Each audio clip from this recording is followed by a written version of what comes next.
Hey there, this is Phil Vischer. Welcome back to the Holy Post podcast. I am here with Skye Jitani. Hi, Phil. Hi, Skye. You're not grumpy this week, are you? No. Not like last week. No. Okay. But we did learn why he was so grumpy, I think. What? I was not grumpy. Yes, we did learn. Why did we learn? Because he had nothing but oatmeal for breakfast, which is what you're supposed to eat when you're 80. Oh, because his son broke his foot. His son broke his foot, and so he's had to deal with that. I would be grumpy too. Yeah. He's grumpy. I'm not grumpy. Oh, you think it's kind of funny? Is that what you're saying? You say that you're not grumpy, Skye, but I will have to say this. Whenever you sign on and we see you for the first time, we can get a good sense just by the look on your face, whether or not you're in a funny, jokey mood or whether you're slightly pissed off. And I agree with Bill here. You did earlier in the day look a little bit slightly pissed off. Okay. And now it's time for the theme song. What's the news that you like the most? Who's your favorite podcast host? If it's breakfast, get your toast. It's Skye and Phil and the Holy Post. Skye and Phil and the Holy Post. And sometimes Christian. Okay, welcome back to the show. Christian, we're recording 2 at a time. You haven't won any awards since the one we recorded a half an hour ago, right? Not in the last half hour, surprisingly. Okay. I know it's hard to believe. But every time the doorbell rings, do you assume it's someone holding an award? No, but I will tell you, as soon as I get an acceptance into a festival, I'm like, cha-ching, Wow. There's another one. Okay. No. I mean, after you get 14, we have only not won awards in 2 festivals, you do get a little overconfident. And I'm sure now it's going to bite me in the butt because we have 4 coming up and I probably won't win any. So are you starting to think, this filmmaking is kind of easy? Well, it has been for me, sort of. Well, Christian, wait a minute, though. Just to clarify, this isn't like Little League, right? Where everyone gets an award? No. She's not getting participation trophies. No. I don't know how good they do. I've never trophies. done a film festival. No, truly, the film festivals are different from film festival to film festival, but typically it is a pretty rigorous thing where they have a panel of judges and you are voted on. The only one they don't really do that way is the audience award. And it depends on what kind of festivals that you're in. If you're in a high quality festival, so winning Cannes or winning Sundance or, it's a big deal if you win those awards. And so the festivals that I am are sort of the mid-tier range. So they're, anywhere from 16 to 36 years old and have a pretty high profile. So winning there is a very challenging thing. So no. Okay. Not trying to diminish your glory at all. You deserve every bit of it. It's just what we would expect from Grumpy Skye Day. Okay, I'm just going to diminish your glory. I haven't won any film awards, so you shouldn't either. No, but he's won book awards, I'm sure. I'm sure he has. Let's not ask him in case he hasn't, because that would be embarrassing. But I'm sure he's won many, many prestigious book awards, like the Pulitzer and other ones that they have. I have to talk about a new terrible thing that's happening. There's something new and terrible that's happening, and I have to talk about it. Go right ahead. You're so good at this. We have to talk about the butter. Oh, I thought you were going to say we have to talk about the butt. And I was like, that's not new. No, we have to butter. Is it time for the butter cow again? It's not. Oh, that was a long time ago. The Iowa butter cow that was covered with red paint to make it look like blood. Yeah, that was a story like 6 years ago. Now, this is a segment that I'm going to have to call News of the Butter. Baffled Canadians spread reports of hard butter. There's something off about the butter in Canada that's left many flustered residents looking for answers. Doesn't it sound exciting? It sounds like an exciting story until you realize in Canada the butter is going to be frozen. What is this? What is for weeks? Canadians, you don't think the Canadians thought of that first? You don't think that Canadians? What do you think about our northern neighbors? If you don't think they thought of that, I think very highly of them, which is why this story doesn't make sense to me yet. For weeks, Canadians have increasingly churned up debate on social media. Get it? Churned up debate. Someone's being funny. With anecdotes about hard butter that fails to spread as easily as it once did. Julie Van Rosendahl is a cookbook author who tweeted earlier this month, "Something is up with our butter supply, and I'm going to get to the bottom of it. Have you noticed that it's no longer soft at room temperature? Have you noticed it's watery or rubbery? Some food experts are linking Buttergate to the increased presence of a palm oil derivative, a conclusion that's been dismissed by the dairy industry, which says it is investigating the matter." So the Canadian dairy industry is investigating why Canadian butter is no longer soft at room temperature. Wait, but is it too soft? They're saying it's like runny. No, it's hard. It's No, I don't know hard. why she said watery. I don't know what Watery, that, or yeah. maybe when you melt it. Maybe when you melt it, it's watery. So here's why this is, I think, a really significant story for me personally. All right. I've developed a habit with my granddaughter where when we need a little snack, we go to the cabinet and we get out 1 or 2 Clubhouse crackers. And then we go over and I get the butter down for her so she can reach it. And we kind of scrape our Clubhouse crackers on our butter, which is at room temperature. And then we eat them together. That's kind of gross. Can't you come up with anything else other than butter Why not, to put like, on your Ritz crackers? peanut Clubhouse butter? crackers? Straight Yeah, butter? that's not very healthy. I want to come out in support of Phil here. Plain butter on crackers is amazing.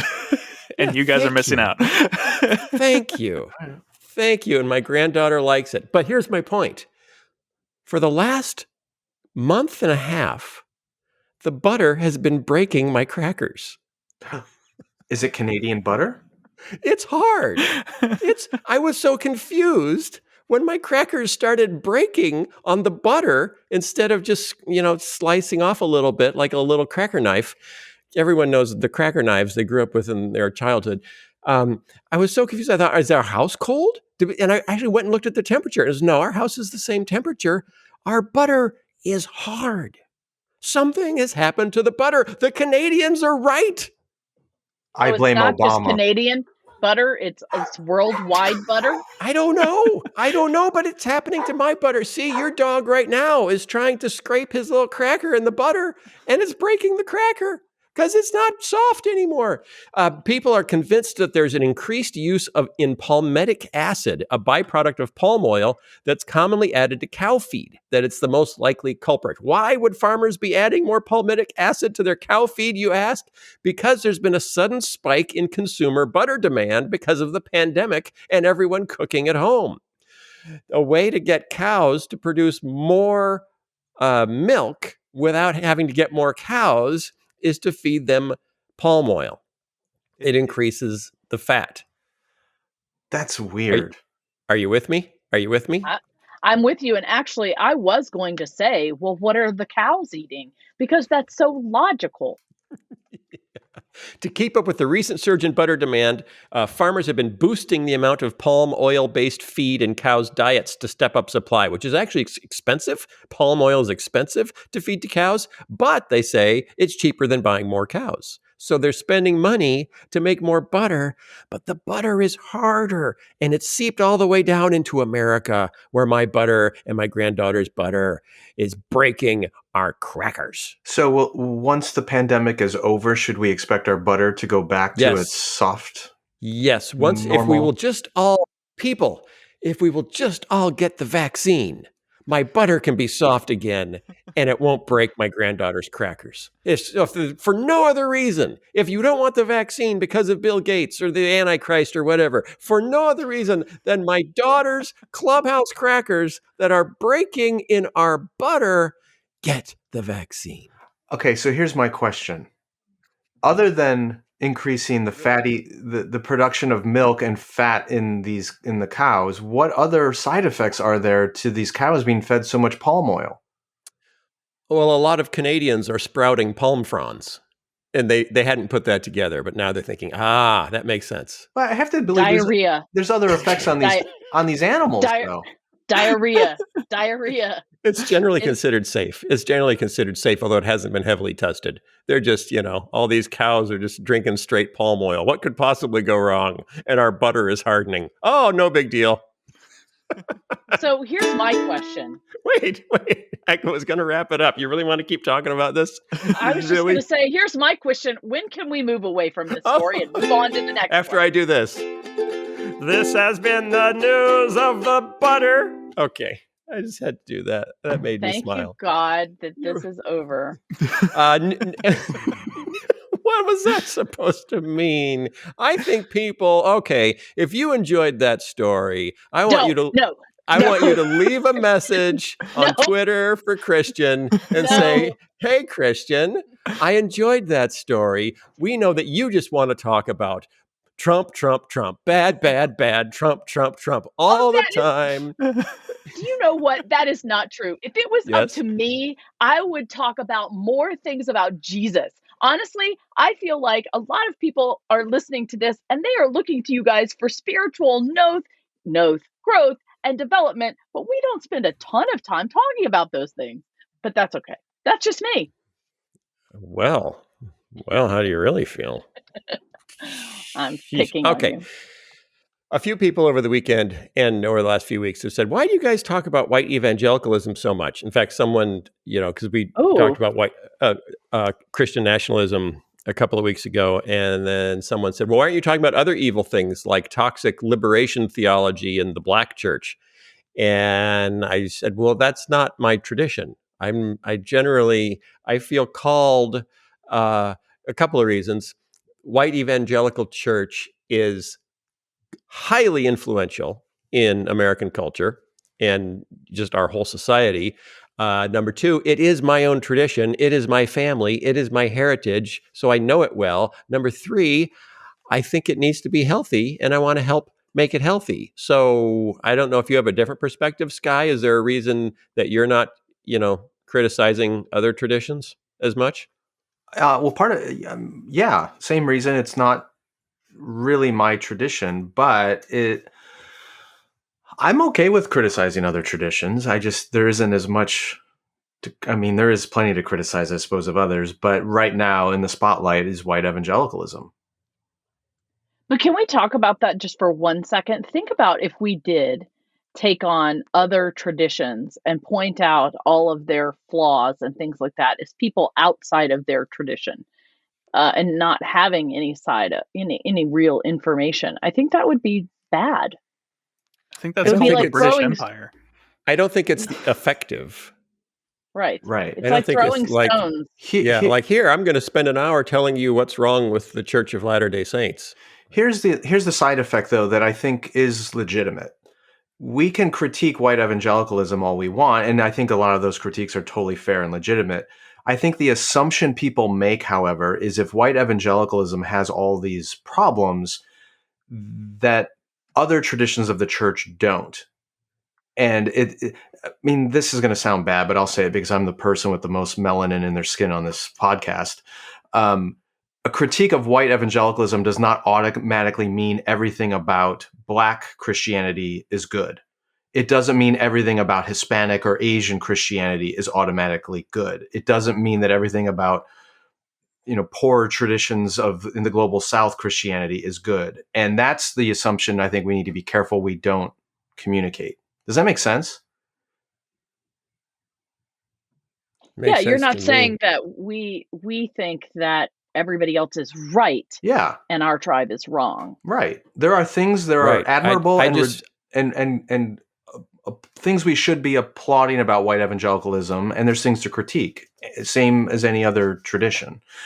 But to Phil's point, white evangelicalism has a huge influence on American society, culture, and politics, and it is particularly failing in its responsibility right now, and that's what's drawing our attention to it.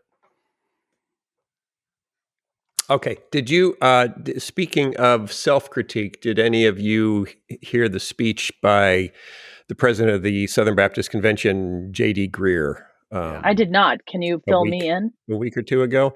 He was speaking to the executive committee of the SBC, and he gave a talk to, he said we need to repudiate a Pharisaical spirit within the Southern Baptist Convention, and we need to unite for the sake of the gospel.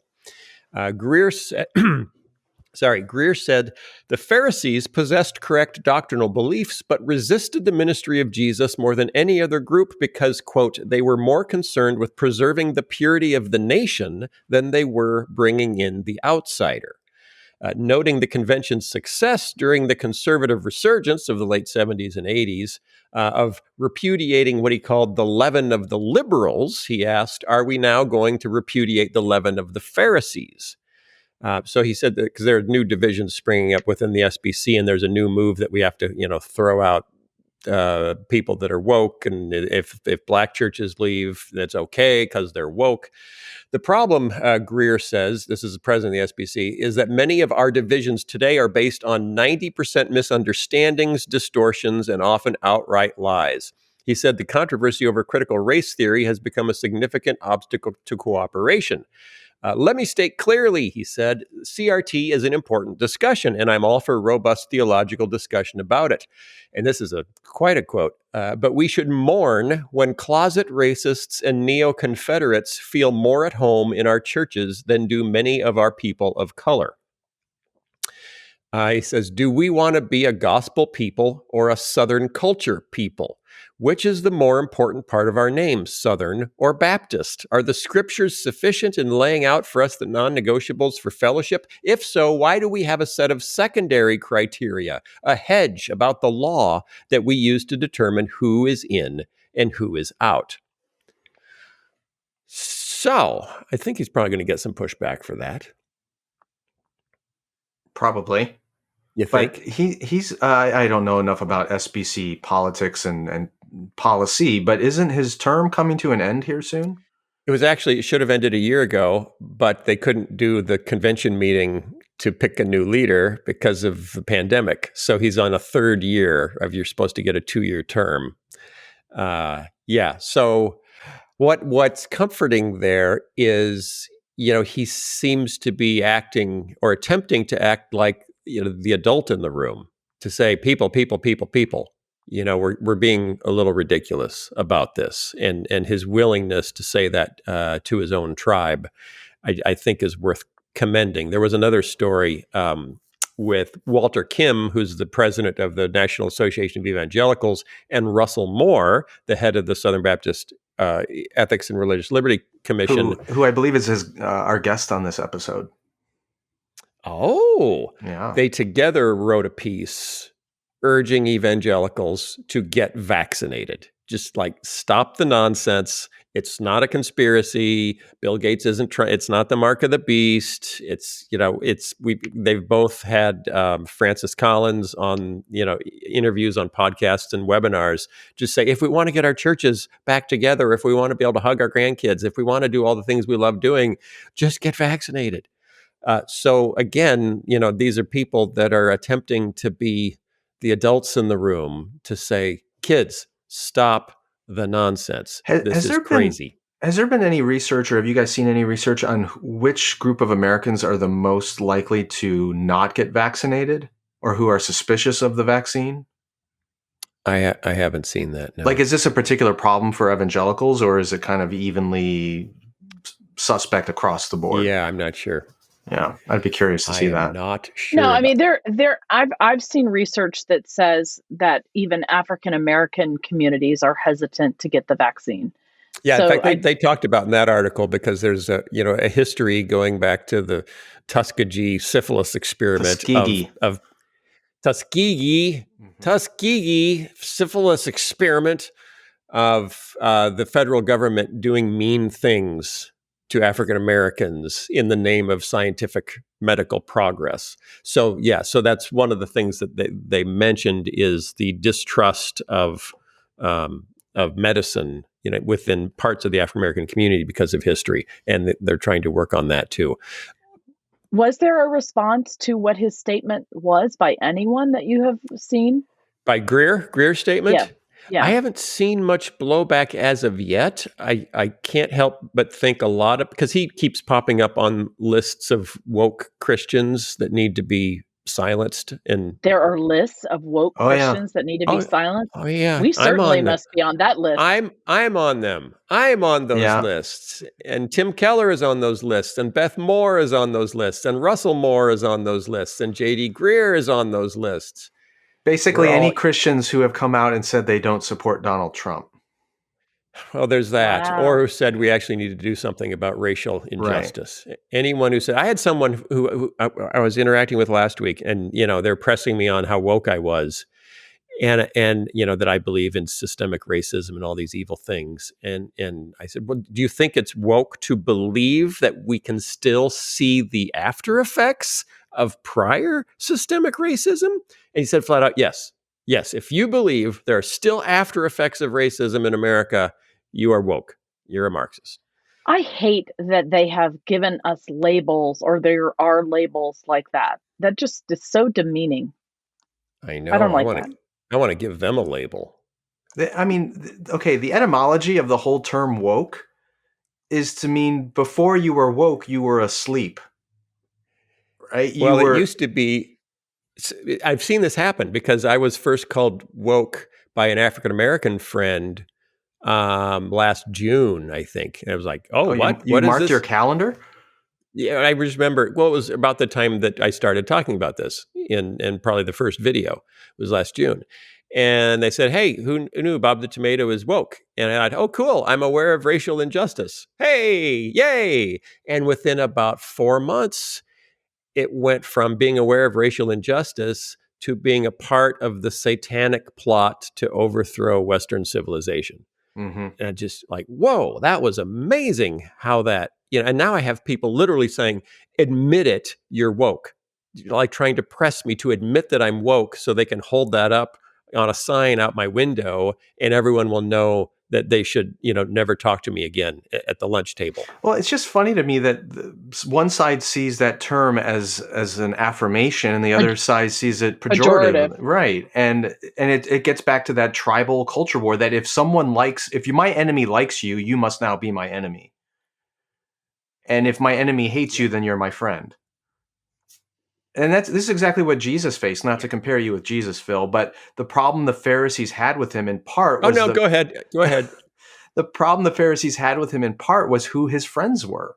Because if tax collectors and prostitutes like this guy, he must not be a prophet. He must not really be of God. And if he was of God, he would be with us. So the fact that there are African Americans who like you, Phil, or there are people perhaps on a progressive political spectrum who like you means you can't really be a genuine Christian. Yeah, I think it's the biggest issue is that you seem to like me. And that's people think, Skye likes him. That's a big negative in your category. Guilty by association. Right. Yeah. Christian, does your dad like me? My dad doesn't even know you exist. That would really...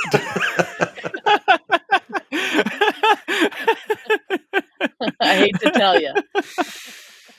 Well, I feel great. I've met Christian's dad. That has nothing to do about you. I think I have maybe. Yeah. Did he come to our church both once? Have met yes, you both. Yeah, have he was met at my our dad. church. I met your dad at the National Prayer Breakfast, Christian. Oh. I know. You Years certainly did. You certainly did. He does know who you are for sure. Was that the same prayer breakfast where you met the Dalai Lama by accident? Yes, it was. Yes. Wow. Who were you more impressed with, Christian's dad or the Dalai Lama? I spent very little time with each of them. Okay. You can. That was such a politically correct answer. Yeah, that was great. Good job. Okay, last week, Christian mentioned a story that David French wrote a week ago, and I said, "Hey, we're talking about that next week. This week is next week, so since it's next week, we're going to talk about it." David French wrote a piece on the title is "How a Rising Religious Movement Rationalizes the Christian Grasp of Power." Subtitle on the dangers of the Seven Mountain Mandate. Have you heard of the Seven Mountain Mandate? Yeah. I hadn't until this article. Isn't there also a 10 mountain version? Or isn't it like Calvinism? There are multiple versions that have different numbers. Like, you can be full tulip or half tulip or tulip plus.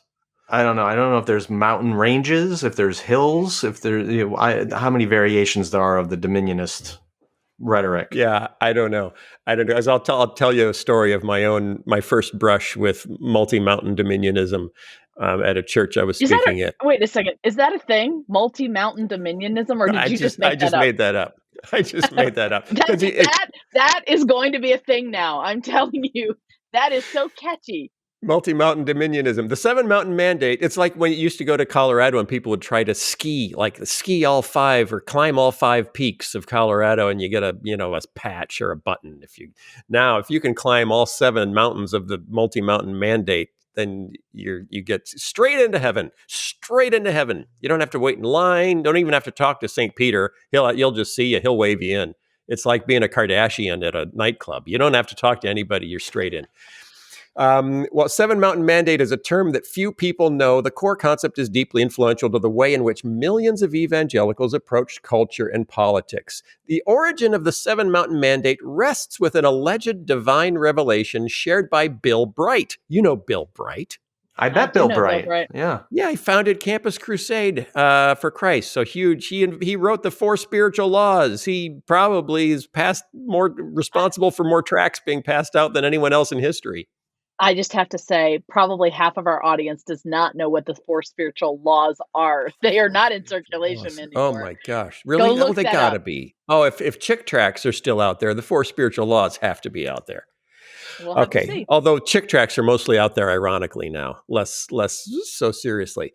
Bill Bright, founder of Campus Crusade, Lauren Cunningham, founder of Youth with a Mission, and theologian and philosopher Francis Schaeffer, who we've talked about before on the podcast. The 7 Mountain concept describes 7 key cultural, religious institutions that should be influenced and transformed by Christian believers to create, quote, godly change in America.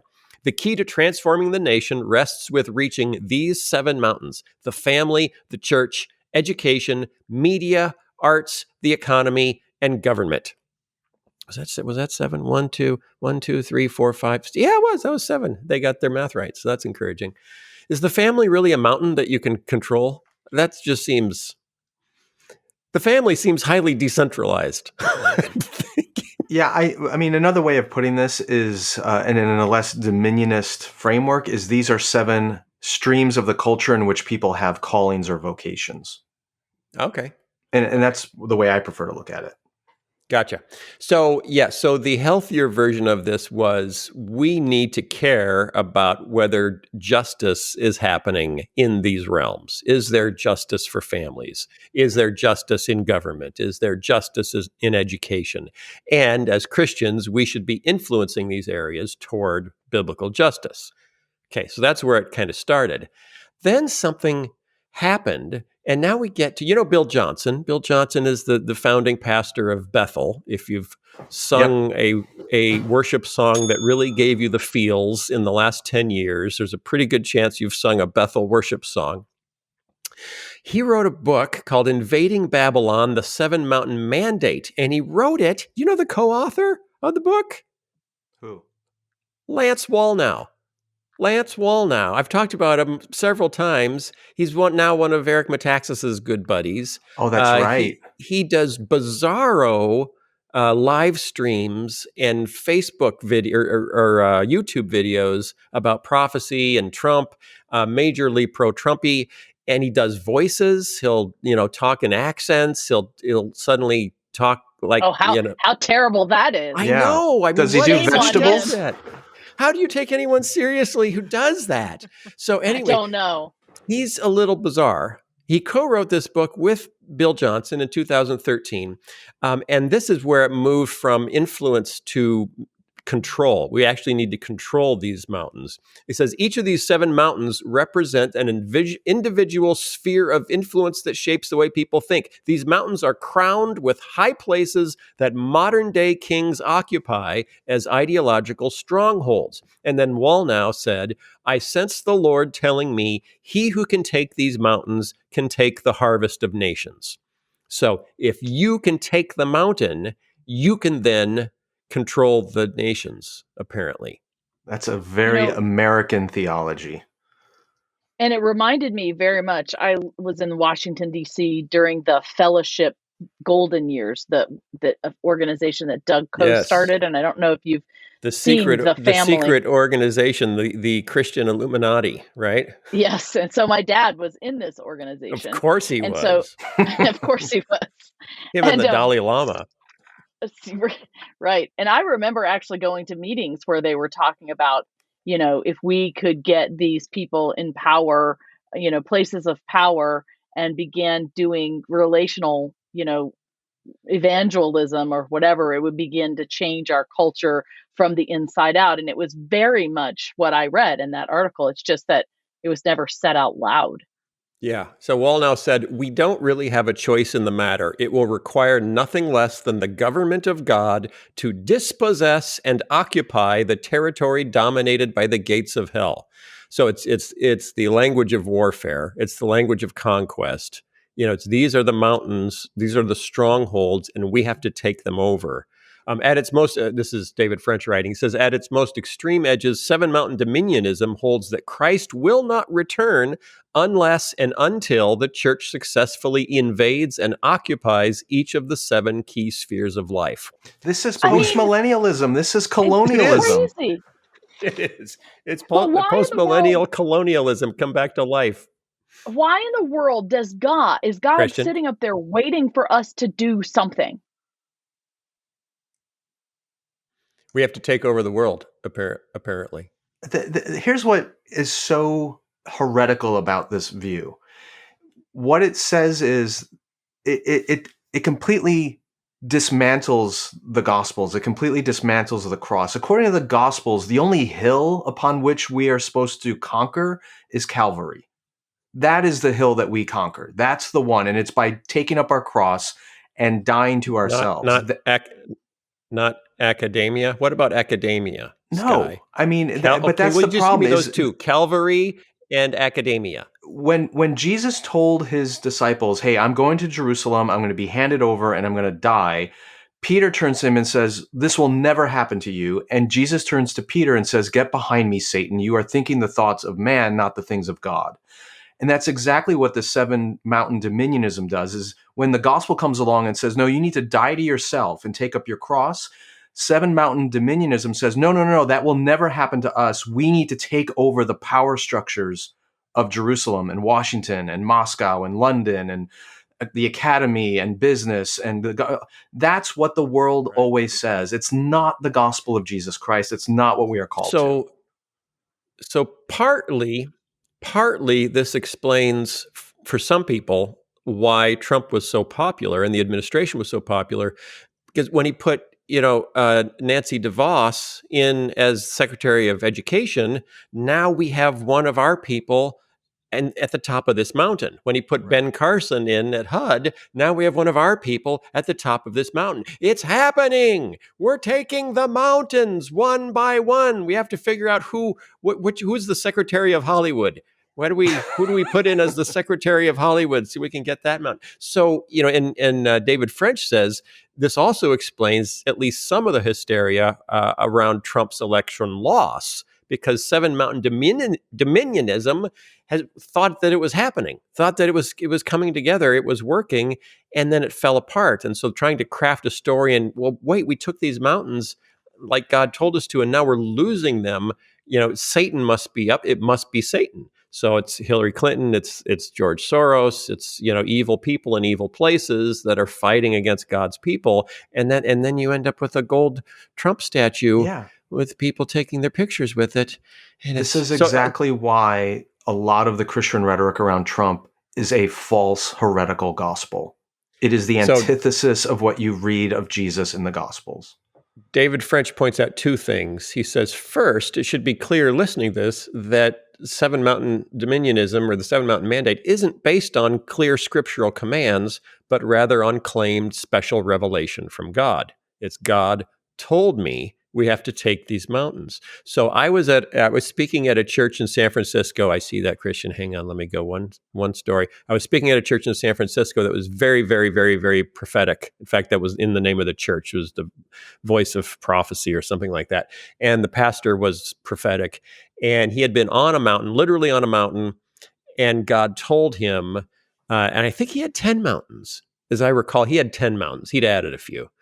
God wanted him to start 10 cable networks representing each of the mountains. So one cable network about education, one cable network about politics, on and on and on, 10 cable networks. And so he took that ball and he ran with it, and he was trying to raise money. And he gave me a copy of his book, which was really thick, his autobiography that he'd written. And it told this whole story of how he was going to launch 10 cable networks, and he did everything wrong. It was bizarre because he loved equipment. So he immediately started figuring out what kind of lights should we buy for our 10 cable networks, which is like the last decision you need to make if you want to launch a cable network is your lighting. It's like, what sound absorptive materials do we need for our cable network? So none of it, he actually was halfway toward buying a big, one of the local TV stations was selling their building, and he was raising money to buy it to host his 10 cable networks out of. Whole thing fell apart. But it was entirely based on his 10 mountain dominionism, that we need to reach all of these mountains. And I don't know, would you stop if it doesn't work? Do you say, oops, I think I got it wrong? But after that, he started trying to make movies. And again, he was focusing on what gear should I buy and not what story should I tell. So I got, stuff is crazy. Christian? Yeah, well, what I was going to say when I read this part of the article is I started feeling like I was reading something about Jim Jones or some other religious leader that basically said, I had this special revelation. God told me to do this. Come and follow me here. And, everybody ends up dead. And those seem very obvious to the outsider that, wow, he was really deceived. They were really deceived. And so all of a sudden I was reading this like, wait a minute, that's my people, and you can just sort of see how any religion or any ideology like that can begin to sound super crazy when it's divorced from, particularly in our Christian culture, from the Bible, the actual person of Jesus, right? And so it made me very sad because I realized our faith is very tricky. There is a very thin line that we have to walk, a very narrow path, before it tips over into the crazy, I think. Skye, am I off base here? No, and like I said at the beginning, I think there is a grain of truth to this 7 mountain stuff or the 10 mountain stuff or whatever, and it gets twisted. That's that thin line you're talking about, Christian, that narrow calling. And the good side of it is we are each called as a servant of Christ into different vocations. And when we find ourselves in business or government or healthcare or the home or education, whatever it might be, we are to engage that sphere in a way which brings honor to Christ, cultivates justice, brings the beauty of his kingdom to those that we engage with, to do our work as unto the Lord. But that's different than saying, I have to be at the top, quote unquote, of that mountain and dominate everyone else under it with a Christian vision. That's not what we're called to. If you find yourself the president of the United States or the head of the education department or the head of the military, whatever, as a Christian, by all means, use your influence there in a way that brings honor to Christ. But that's not, the primary calling is not power and domination. And that's where it gets skewed. And that's where you see the true calling of our faith perverted. This is exactly what the disciples wanted Jesus to do. They wanted him to go into Jerusalem and take over power. And he said, no, that's not our calling. Our calling is to surrender it and to take up our cross. And through our surrender is how the kingdom of God is born. It's not through power and domination. It's through surrender and love and self-sacrifice. And that's the polar opposite of what all these so-called Christian voices are saying, which is, I keep hammering this, but I don't know how else to say it. A huge segment of the American church has bought into a heretical antichrist gospel. And the irony is they keep looking at Hillary Clinton or Nancy Pelosi or someone else as the antichrist when they are the ones who are in bed with the antichrist and they don't even recognize it. That's the irony. It's the Godfather. Keep your friends close, keep your enemies even closer. We're so close to our enemy, we don't even recognize him as that anymore. Yikes. Okay, did you read Doug Padgett's piece over the weekend? I read it a while ago. Yeah, I skimmed it. Okay. Yeah, he wrote it on the 25th, I think. The creeping radicalization of white evangelicals. He says, our faith itself is not to blame, but evangelicals need to take a hard look at the other influences on our community. And this is a call. He's a pastor in Minneapolis, Minnesota. pastor of Yeah. Solomon's Porch, and also the executive director of Vote Common Good. He talks about Adam Kinzinger, the Illinois representative, born-again Christian who voted to impeach Donald Trump and has received death threats and hate mail and was disowned by a big chunk of his own family.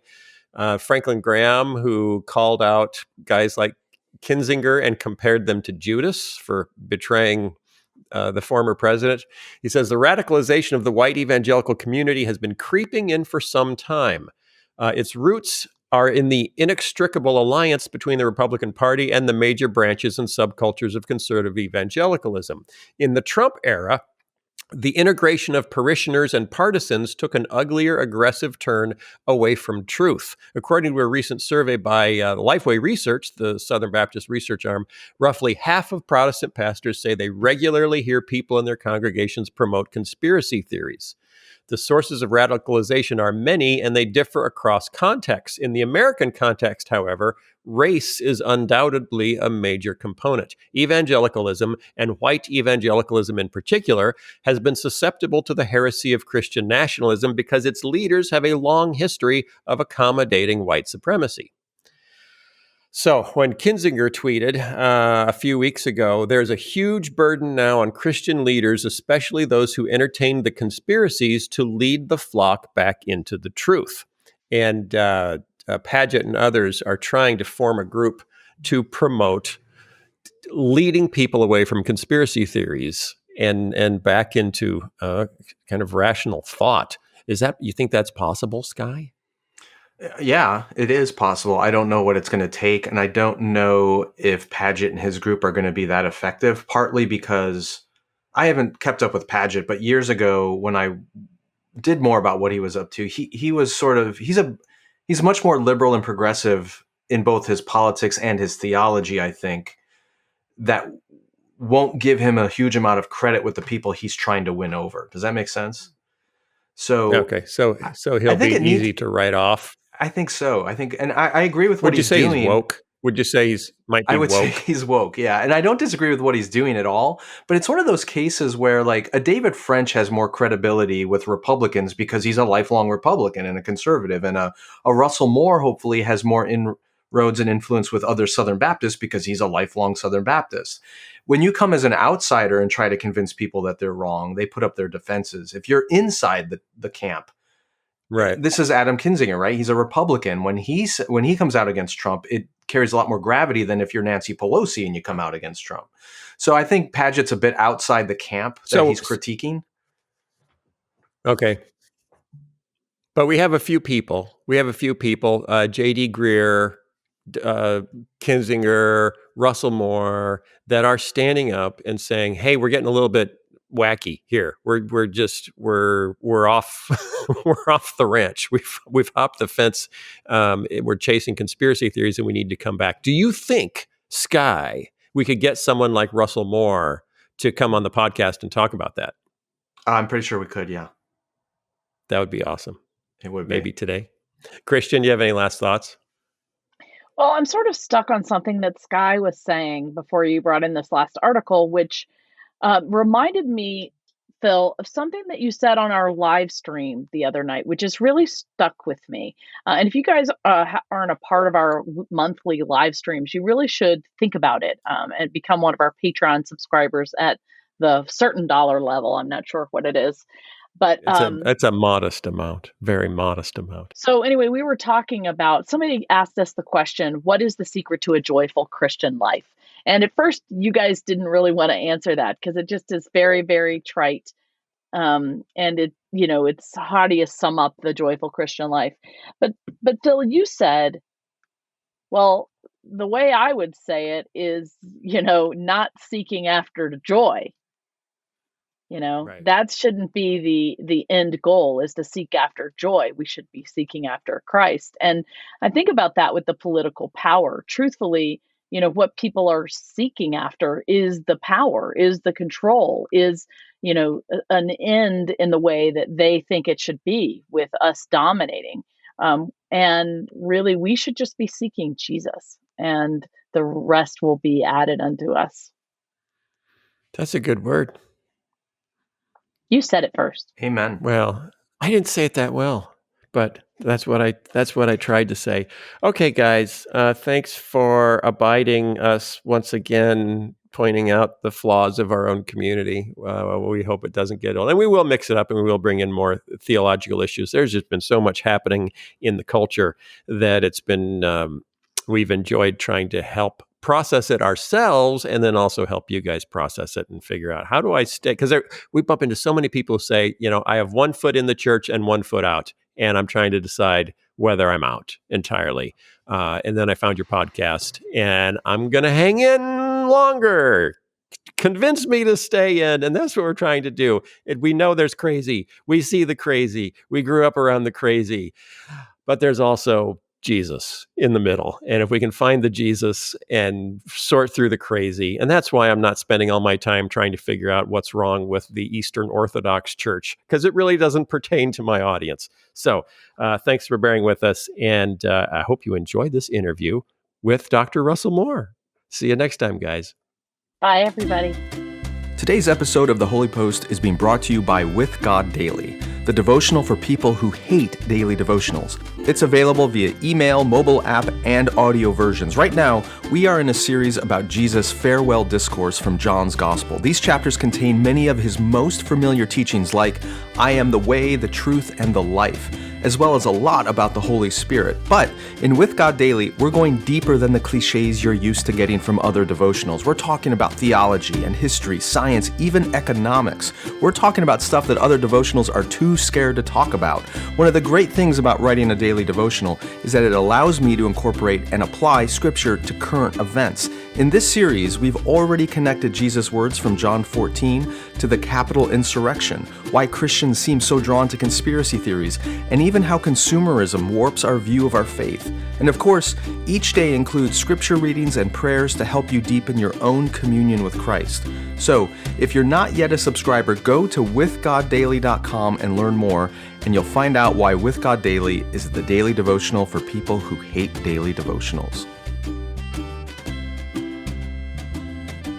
My guest today is one of my absolute favorite people. I am so happy that Dr. Russell Moore is back on the Holy Post.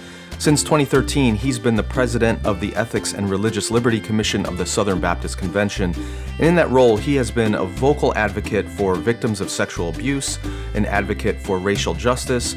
He's spoken out loudly and advocated for pro-life policies, and rather controversially within his own denomination, he's been a critic of Donald Trump. In case you're wondering, we recorded this conversation before news broke that popular Bible teacher Beth Moore, who's not related to Russell, chose to leave the Southern Baptist Convention, which is why it doesn't come up in our conversation. But the news kind of relates to everything we talk about, because Beth Moore was also a strong critic of Donald Trump, an advocate for sexual abuse victims, and an advocate for women leaders as well as people of color within the SBC, which made her a target of many people within the SBC, very much like Russell. Back in 2019, at a convention for the SBC, Russell Moore said, quote, "An SBC that doesn't have a place for Beth Moore doesn't have a place for a lot of us," end quote. It kind of makes me wonder about his own future within the denomination. Although our conversation doesn't address any of the controversies or politics going on within the SBC right now, I think his point of view will become clear as you listen, particularly as he unpacks the dangers of church leaders holding to practical rather than principled positions in order to appease their people. So take a listen and let us know what you think by joining the conversation about this episode at holypost.com. And for you Patreon supporters, we have a bonus interview with Russell Moore where he talks about the implications of the country's largest Christian adoption agency deciding to begin serving LGBT couples. So if you're not a Patreon supporter yet, you can go to holypost.com and hit support us, and it'll get you access to all kinds of bonus material from the past, as well as today's bonus conversation with Russell Moore. Okay, here is my conversation with Dr. Russell Moore. Russell Moore, welcome back to the Holy Post. Wow, great to be with you, Skye. Thanks for having me. Yeah, a lot's happened since the last time you were on this show. We've had an election, we've had an insurrection, we have had an impeachment, we have Right. had various SBC controversies, which we probably won't get into on this. But I want to begin with kind of a big, broad question for you. If you can put your pastor hat on for a moment, Uh-huh. what do you think is the greatest threat to the gospel in America today? I think the greatest threat to the gospel right now is means to an end Christianity, which I think encompasses a number of different things that we see around us, which is the idea of Christianity as useful. And the reason I think that's dangerous is because it not only hollows out people in terms of following Christ, but also because it presents a false image of who Jesus is and what the gospel is to the outside world. So give an example. What does a means to an end Christianity look like? How does that get Well, expressed? I think we see that with what is called Christian nationalism, which is really not that new. It's new in terms of some of the global manifestations of it. But this has been the temptation almost from the very beginning of whenever there's a church that is large enough to have some sort of power, whatever that is, voting power, economic power, or whatever, to use it and to harness it. And that can be done on the left, it can be done on the right, it can be done anywhere. So that's one manifestation of it. And then the other, I think we see a great deal of it in what we're seeing in the revelations of these sexual abuse scandals taking place, which is the idea of, often if you peel back and you look at why are these things covered up the way they are, you will almost always find people who are saying, well, we want to protect the reputation of this ministry, or this ministry does so much good. Why would we want that to be revealed to the outside world? And in that case, I think what the outside world sees is you don't believe the things that you say you believe. So I think about this a lot when I think of a Catholic layperson who was talking to me about leaving his church. He said, I don't go to mass anymore. He said, and it's not because I don't believe what my church teaches. It's because I'm afraid that my church doesn't believe what my church teaches. That it's Interesting. just a way for some other sort of thing. And I resonate with that because that was exactly my experience as a 15-year-old. I was thrown by looking around and seeing Bible Belt Christianity that was hiding vicious racism, was often hiding predatory sexual behavior that was covered up. And it seemed to be the question that came is this just Southern culture or American politics or marketing?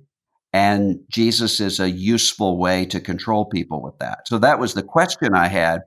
And it kind of threw me into an existential sort of crisis that I came out of by God's grace. But I'm sort of looking for all of those people right now who are in the situation I was in as a 15-year-old. And I'm sad to say there are a lot of them.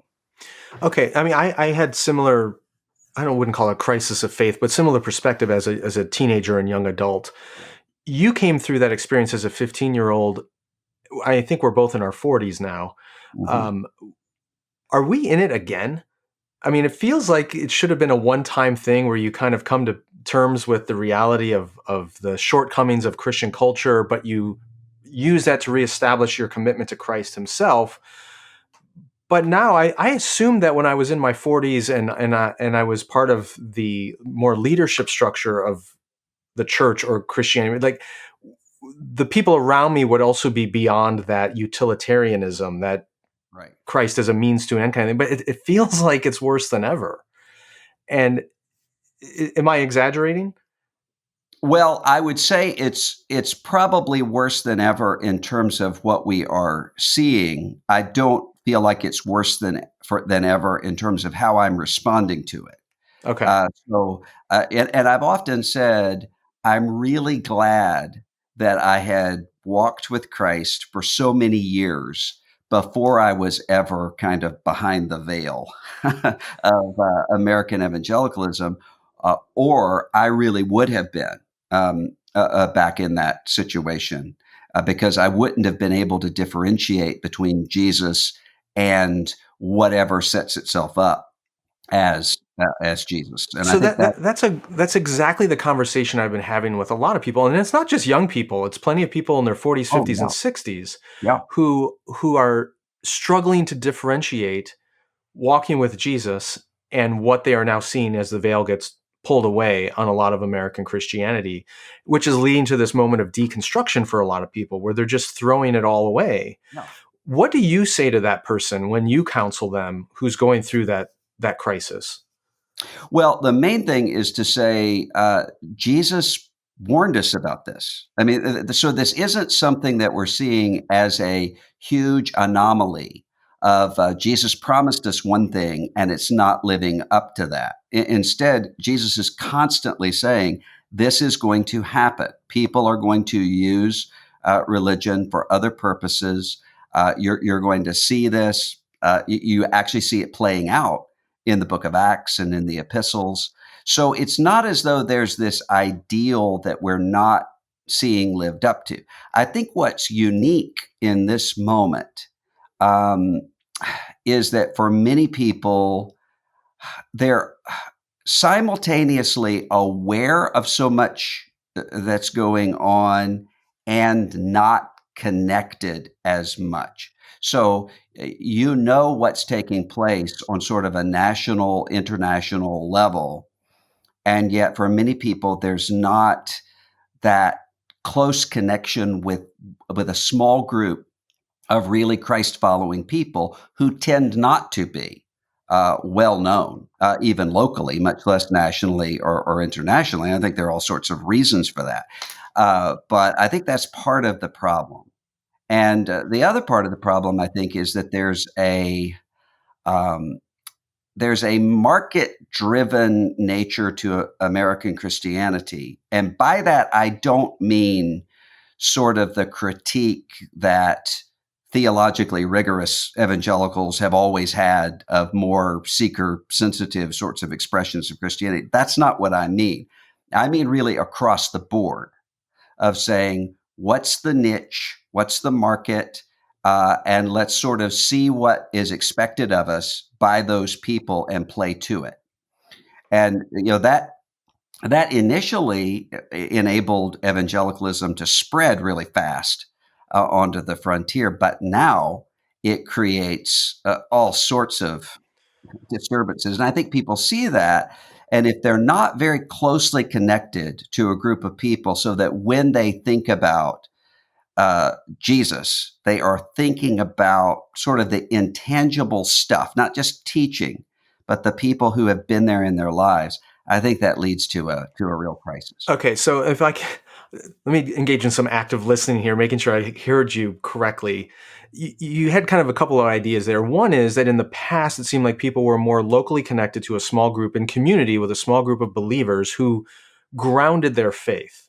Yeah. Whereas today, we're less and less connected to that close network of relationships. So we're more likely to root our faith in, the Christian culture, the Christian celebrity, the big name Christian leader. And as those scandals multiply, as those failures increase, there's nothing for us to really hang our faith on that's more immediate and concrete the way a local group of believers would be. But then secondly, when you talk about the marketplace piece of it, we've talked about this in the past on this podcast. It's a little bit the warning Paul gave to Timothy about people getting their ears tickled, right? Yeah. Leaders telling them what they want to hear.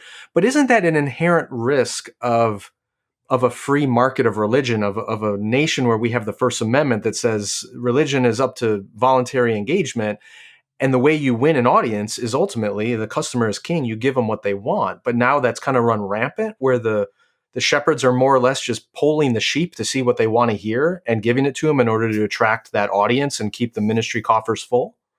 I think there are so many more opportunities, not only to seek that, but also for people to engage in the kind of customer is king sort of power dynamics that would have taken place. Now, what I am not doing is idealizing local connection and community, because often what happened there was a kind of smothering, often authoritarianism that was taking place at a local level. So this is not always good. Everything can be turned backward. Sure. But when it worked, there was a genuine form of identity formation that is very hard to do now, regardless of what kind of church someone attends. So I think about when I was growing up at a time, and there's a dark side to this. The dark side to this is growing up in a really, really active and programmed Southern Baptist church where one has drilled into one's head. You are a Southern Baptist. You're part of the greatest missionary force that the world has ever known. All this stuff. The dark side of it is it can eclipse somebody to the larger kingdom of God. Much less the global church, much less the larger kingdom of God. Yeah. But at its best, what it did was to really give a rhythm of family. So when I think, for instance, about liturgy, I mean, I grew up in the lowest church sort of expression one can find, but with a lot of liturgy that we never called that. Right. But there actually was a yearly Christian calendar that was being observed and no one knew it. And there was a rhythm to the week that just in terms of time was able to shape and to form someone into saying, this is what we mean when we talk about the household of God. And you had enough time in enough people's lives that yes, you were going to see some awful stuff, but you also were going to see some genuine evidences of grace and to be loved in a family sort of sense rather than simply in a consumer kind of sense. And I think that's what's hard to recreate. I mean, even for people who want to do that, how does one do it in an American society like this? Well, and forget the pandemic for a minute, which has added another layer of complication. Oh, yeah. But yeah, even without that, it is incredibly difficult to foster that kind of community. And I've talked to pastors, I'm sure you have too, all over the country, who find it immensely frustrating to try to create the sort of community they feel called to cultivate in the scriptures. It's just, there's so many obstacles today. There is. I mean, a part of it is just time. So a lot of what we try to do, and I understand why, and it's good, is to put sort of small groups together, community groups together, and say, okay, get together for an hour a week and commune and really connect. And sometimes that works, and that's better than nothing. But really, what those small groups are trying to get at is something that was at the back end of a week and a year of connectedness in community with one another. Yeah. And again, that can go very, very wrong. One of the most liberating things for me in ministry is when I left a church situation where everybody knew one another and everybody knew everybody's family tree, and went and served a church that was near an Air Force base where the entire congregation turned over by a third every year. And there was a sense of you could actually, you didn't have to come together and worry about if you move that table, somebody's going to say, my Aunt Flossie put that there. And you have all the, right. So there is a cost that comes to that. But I think that's one of the things. And if you look at the pandemic, I mean, one of the things I'm dealing with every day are pastors and church leaders who are exhausted and who are never going to say this publicly, but are ready to quit if it were not for their duty to keep at their post, because they're seeing people going crazy in their congregations on social media and in other places in 1,000 different ways. And I hadn't really thought about this until a friend of mine who serves as a church leader said that he noticed when he was walking his dog, that his dog, when they're out on a walk, doesn't really even pay attention to other dogs. And if he does, just kind of notices them, it's benign and moves on. But if he sees those dogs from behind the glass in the house, he goes berserk and is barking like crazy. And he said, I feel like that's what's happening in church life is we're all behind glass and we're just barking crazily rather than out with each other walking around. And I think there's a lot of truth to that. Okay, well, we've covered a lot of ground already. And let me invert the question. I started out by asking you, what do you think is the biggest threat to the gospel in America today? Let's invert the question. What do you think a lot of Christians are getting really stirred up and animated about, perhaps barking behind the glass about, that really isn't the threat they think it is? Almost everything that people are barking behind the glass about. And the thing about it is, what's I think unique about this time is not that people get exercised about things that really aren't problems and avoid the things that are. I think that's always happened. I think what's different is often now people get worked up about issues they know aren't real. Do they? And, do they know they aren't real, or are they convinced they're real, I even think, though? I think there are a lot of them who do know that. Okay. And who, or at least they're able to rent those outrages for a short period of time and then move on to something completely different by the next week. That's So what. it seems like you're implying that what they're really hooked on is not the issue; it's the outrage itself. Yes, it's the outrage which the Apostle Paul warned about with an unhealthy craving for controversy. Right. And often puts that quarrelsomeness together with sexual immorality. And I never really understood that early on in life the way that I think I do now. Oh, do Because share. What's the connection? they're both coming from the same place. I mean, when I first started out in ministry, I assumed that sexual immoralities, infidelity in marriage, those sorts of things, that it was coming from, first of all, sexual desire. And what I found in counseling people through is that was there, but that wasn't what was driving it. What was driving it is usually a bored person who is overwhelmed with a sense of responsibility and who wants an escape.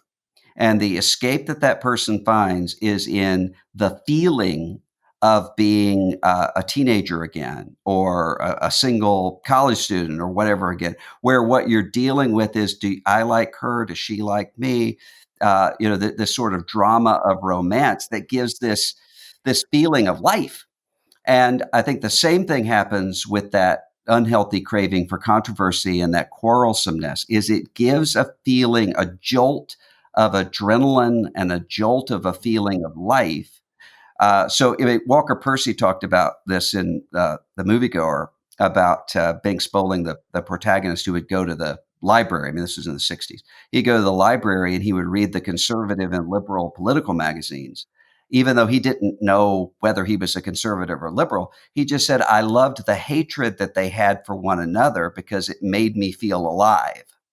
And I think that's exactly what's often going on in American life, especially right now, is there is a feeling of lifelessness and sort of constant outrage and quarrelsomeness will give the jolt to that in a way that other things won't. It seems like, I mean, I think I agree with you entirely on this, but it feels like maybe in the past there were acceptable and healthy outlets to get that jolt, like sports, for example, right? Really, that the tribal identity that comes from really rooting for your team. And, I'm in Chicago, so we hate the Packers, and there's that rivalry, and it's fun, and hopefully nothing really violent or terrible happens, but it gives you that jolt, that excitement, that outlet. And now we've taken that and we've turned it toward our politics, or Yes. our cultural tribes, or even our theological tribes. And it feels a lot uglier there, a lot more, there's more at stake there than, who gets a trophy. Why have we shifted from benign cultural outlets for that kind of jolt into really incendiary and dangerous outlets? What's driving that? I think part of what's driving that is it's in the interest of of some people within the political and religious tribal spheres to have that to take place. Because rather than being able, I mean, it's hard work to bring people together by an imagination soaked in scripture, or by a reasonableness, as scripture says. That's very hard to build a community around that. It's very easy to appeal directly to the limbic system and say, they're awful. I hate them. You hate them. That means that we belong to one another. And that's one of the reasons why you see in politics and in the church, these sorts of tribes that come together by hatred of the outsider turning on themselves. And so it's this constantly narrowing group of people, because if you live by outrage, you die by outrage. I mean, that's just simply the way that it works. And the other thing, I think there's a little book that I read. Oh, I'm trying to even think of the name of it. Why It's Okay Not to Like Politics, or something like that, by this social scientist who was talking about just the way that American demographics have worked. There are so few cross-cutters, is the way he puts it, in American life, which means you're a deer hunter who shops at Whole Foods, or you're a Unitarian NRA member, or those sorts of things. It's very, very difficult to find those. And so when that takes place, people end up with entire identities based around whatever the group wants me to believe. Yeah, everything comes pre-bundled, and you have to accept the whole thing. And not only do you have to accept the whole thing, you have to prove your loyalty to the group by willing to throw those things aside when the group decides it's time to throw them aside. Not because we've thought this through and we've decided we were wrong. That almost never happens.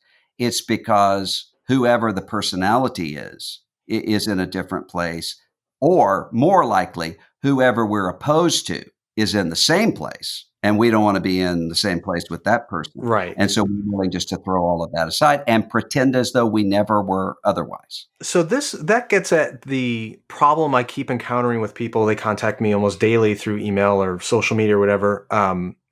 The homelessness, the word homelessness keeps coming up with Christians who said they feel homeless right now because they are expected to accept that entire bundle. Right. And for sometimes it's just cultural reasons they don't want to accept that whole bundle, but sometimes it's rooted in a deep Christian conviction that they cannot accept the whole bundle that's being presented to them. And yet their pastor, their church leader, their denomination, their school or community expects them to have the whole bundle, the politics, the theology, the cultural values, everything.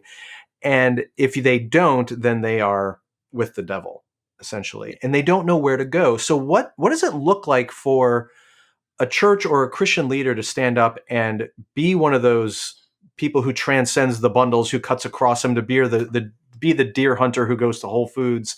What does that mean for a Christian leader?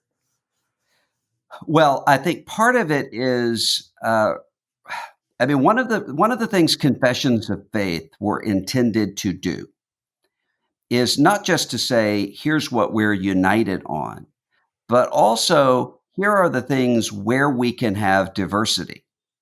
So just look at the book of Romans, and you have Romans 3. This is what the gospel is, Romans 3 and 4. And you have Romans 14. Here are things that you shouldn't judge one another about, or split apart from one another over. Confessions of faith were intended to help people with that second category, because they didn't have to constantly be wondering about the first. And instead, what's often happened is that there are unwritten confessions of faith that actually are more important to people than the written confessions of faith. And so you end up with these kinds of ongoing personal heresy trials, which is why I would be hard pressed if you asked me, tell me a family that isn't sort of at odds with one another over politics right now. It would be, and not just politics, but specifically over the personality of the former president, and then whatever comes along with that. Would be hard pressed for me to find a family. It's just sort of degrees by which people are divided on that and how they've decided to work through it. So you have these kind of constant heresy trials at a small scale that are going on. I think the good news is that what the scripture teaches, and I have found this, I've seen this too in my own life, is that often that feeling of loneliness and homelessness is the first step to community. So when Jesus stands up, for instance, in the synagogue at Nazareth, what does he do? He takes the unity of that community, and the unity was based on, we think you're awesome, what you're saying. Look at the wondrous words coming out of your mouth. And we believe in these certain things that we want against Rome or against whomever else. Jesus comes in and starts talking about the widow of Zarephath and Naaman the Syrian in a way that disrupts that unity short term, but is moving toward Pentecost and creating a new unity. I mean, we saw that with Elijah, goes out into the wilderness, but what is God doing? He's connecting him with people he would have never known before, from a Gentile widow all the way over to Elisha. And that's one of the things that I think is happening, is that sometimes what can happen is that there is a moment of shaking where someone says, am I really following Jesus, or am I really just needing to belong? And when that's shaken, they find out, no, I really am following Jesus, and I'm being connected with other people who also have kind of been through the same thing. And that really crosses all sorts of boundaries. So you've got, just in recent days, I've talked to a woman who feels really homeless because in her church, she spoke out about sexual abuse, and everyone just sort of deemed her a troublemaker, and she was off on her own. I've talked to a college student who's a faithful Christian, and his entire peer group thinks that means he's retrograde and so forth. These are different sorts of realities, but they lead to the same place. And often what you find is people you wouldn't have looked for before, that God puts you together with. And I've seen that happen in my own life, and I'm seeing that happen in many people's lives. So it's not, it is awful, and the reality behind it is awful, but there's some flashes of grace in there too. Okay, so let me ask you this. It's one thing when you are, an older woman in the church or that college student in the church, and you're finding that that tension, that homelessness, the feeling like I'm not accepted, and it drives you to a new community. What do you say to the pastor who is experiencing that reality, where they don't, there's a lot on the line for them to speak up and say something that unbundles the assumptions that are held perhaps by their own community? Where does that pastor go to find the courage, the support, the strength to buck the system, if you will, when they're seen as the one maintaining it? That's another thing I encounter regularly is, in my experience, a lot of these pastors either end up leaving ministry or they just keep their mouth shut to make sure that they can still get a paycheck and support their family, all the while they know there are things going on here which are contrary to the gospel, contrary to our calling in Christ, but the cost is so high that they bury their own disquiet and let it go on. Well, the first thing I would say is this takes a great deal of wisdom, because you're not called to speak to everything. Sure. And no one can. And so often it's not just the pastors who are under siege because they have spoken to something. It's the pastors who are under siege because they haven't addressed whatever is trending on Twitter right now. And you need feel no obligation to do that. But there are all sorts of areas where discipling people means that you're going to have to address certain issues. And I think the danger is exactly what happened during Jim Crow, where here's how you talk yourself through it, is you say, well, my people are segregationists. And if I am not here, my people aren't ready for racial justice and reconciliation. So if I go out there, then all that's going to happen is that I'm going to be fired and replaced with even more of a segregationist. So I sort of steward my influence. And what happened in almost every case is that those people adjusted their consciences to what just happened to turn out to be best for them in terms of these temporal realities, and really lost then the credibility to be able to speak long term, because there are always going to be people watching you to say, are you just in business, or do you really believe this stuff? So there are going to be people watching you all the time, and sometimes playing to the audience that's right in front of you right now means, first of all, that you're not going to be able to really be faithful to the one audience that matters in Christ, but also you won't then be able to speak to another audience that is yet to come. Right. And I mean, that's what Paul is talking about in Galatians 1 and 2, when he says, I didn't yield to the Judaizers for 1 second so that the gospel would be preserved for you. You, the Galatian church, they weren't there yet in terms of that letter. So I think that's what has to happen. And you're not always going to get it right. I mean, that's the other thing that I say to people constantly is I think there are a lot of people who are hyper critical of themselves because they look back and say, I should have said something then about whatever, and I didn't. Or I spoke too soon about something in a way that was misunderstood, or I spoke too late, and so forth. You're going to make mistakes. Be gracious with yourself about that and just learn from it for the future.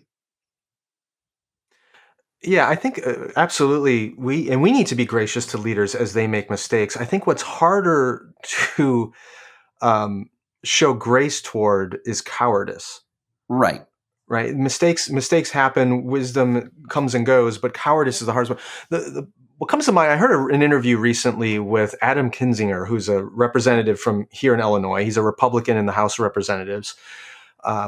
He famously voted against or for impeachment with President Trump or former President Trump. He's been kind of a media darling lately as a result. He's getting a lot of press for that.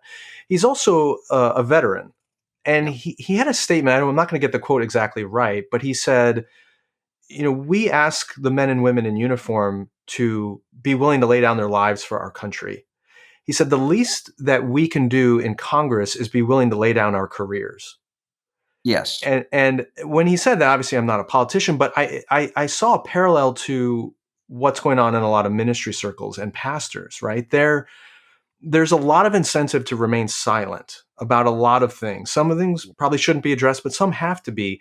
And I wonder if we just lack the courage to, maybe we do have to give up our ministry. Maybe we are being asked to sacrifice a paycheck from a church for the sake of the gospel, for the sake of preserving the gospel for this generation and the next. But when we don't do that, my goodness, the judgment that awaits us is going to be severe, I fear. And that's where I wonder, where did they get that courage from, and how do we not lose that, which I think I think the silence is what's going to hurt so much of the church, not necessarily the crazy rhetoric that's coming out of certain circles.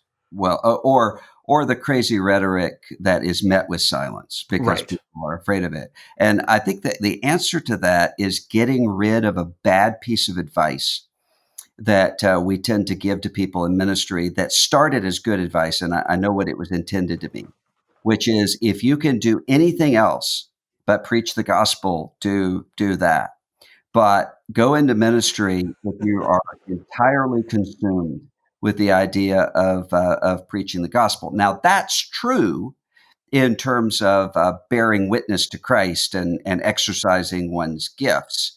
But the people who are the best in ministry and who end up being the most useful to the Lord are the people who are willing to At the end of the day, the worst case scenario for them is, I work at Walmart and I'm teaching a Bible study. That being fired is not the worst thing that can happen to me. And I think something similar is true in politics. I often talk to Christian high schoolers or college students who say, how do I know if I should go into politics?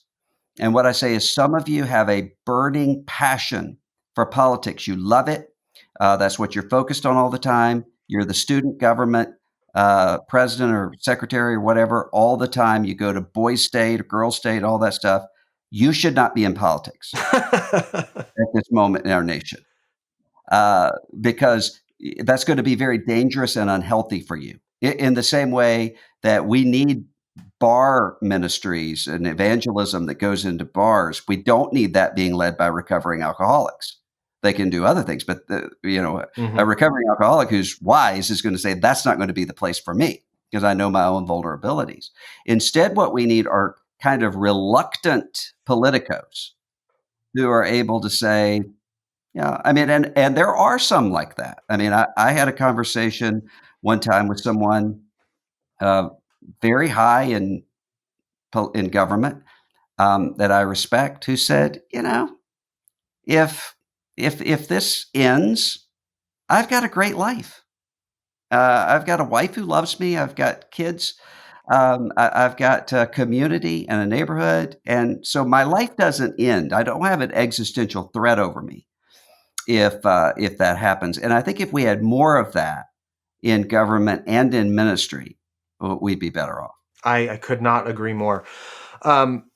Russell, would you be willing to, we're going to end this interview, but could you stick around for a few minutes for a bonus interview, a little segment for our Patreon folks? Because I'd love to get your take on recent news that came out about Bethany Christian Services, the largest Christian adoption agency in the U.S. has announced that they are now going to place children with LGBT families. Mm-hmm. And interesting issue. I know you've adopted, you're a father with adopted kids. You've written about adoption. You think about these issues both personally and for social and political reasons. So if you stick around, I'd love to get your take on what the significance of that decision is. And if you're a Patreon subscriber, thank you guys for supporting the Holy Post. You're going to want to check out that bonus interview with Dr. Russell Moore. But thank you so much for being back. Thanks for sharing your thoughts on this moment we're in, and we look forward to having you back on the podcast again. Well, thanks for having me. I'm a devoted listener to the Holy Post, so it's always great to be on. The Holy Post podcast is a production of Phil Vischer Enterprises, that's Phil's company, and Skye Pilot Media, that's Skye's company. Production assistance by Julie Betcher. Editing by Jason Rugg. Help us create more thoughtful Christian media by supporting us at patreon.com/holypost. Also, be sure to leave a review on iTunes so more people can discover thoughtful Christian commentary plus ukulele and occasional butt news. Visit holypost.com for show notes, news stories, and more.